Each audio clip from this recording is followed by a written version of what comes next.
Okay, I'll be arguing first for the negative. So the death penalty should not be abolished because it does deter crime.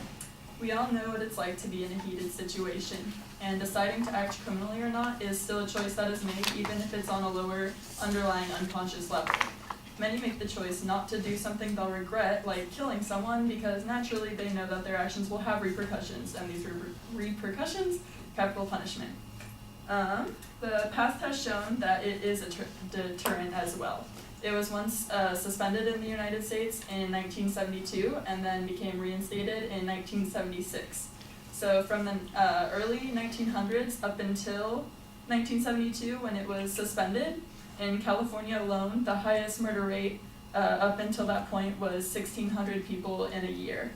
But by 1776, right before the penalty was reinstated, during that period where capital punishment was suspended, murder in California was over 2,200 per year in California, and that's 800 more people per year that were killed when the death penalty was suspended. So the affirmative may argue that the death penalty isn't deterring because life in prison is an equally, if not more terrible punishment. But there is no doubt that the death penalty is in fact the ultimate punishment. It is the core of our human instinct to survive. If the death penalty is abolished, criminals will know that no matter what happens and what they do, that they'll still be able to keep their lives, and the max punishment wouldn't be able to take that from them. If they don't have the rooted fear of losing their lives, then they will more readily commit the most heinous of crimes. And simply put, by debate.org, if the murderer has a risk of death, they will think twice about what they are doing. Secondly, abolishing the death penalty would eliminate the only full opportunity for retribution. Regardless of future benefits, we justify punishment because it's deserved. Opponents of the death penalty wrongly equate retribution and revenge, because they both would inflict pain and suffering on those who have inflicted pain and suffering on us. Whereas revenge knows no bounds, retribution must be limited, proportional, and appropriately directed. The retributive punishment fits the crime, as said by Robert Blecker, professor of law at New York Law School. So retribution is something that provides punishment and justice, but revenge, however, is not the same. It's more for personal gain and bloodthirst. And capital punishment also provides homeostasis in society, and without this balance there would be chaos.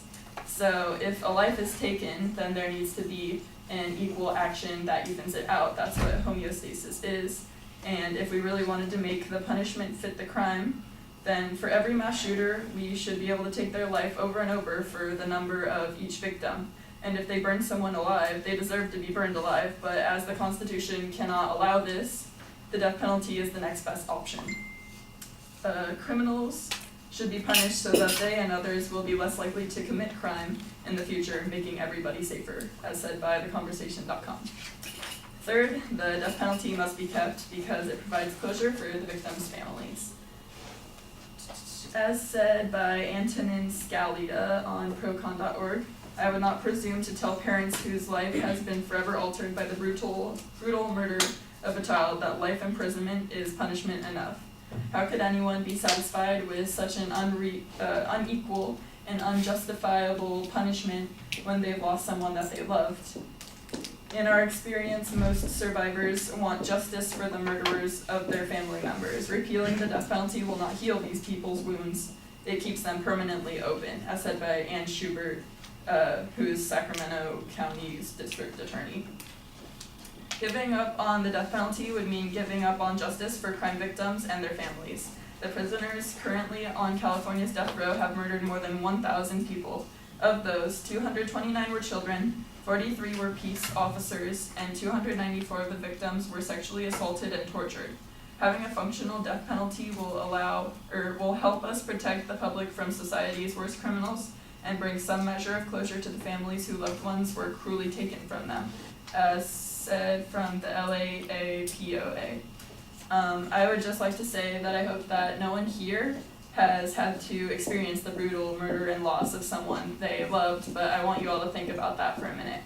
If your mother, for example, were to be raped and killed, could you sleep at night knowing that her killer was still walking the earth while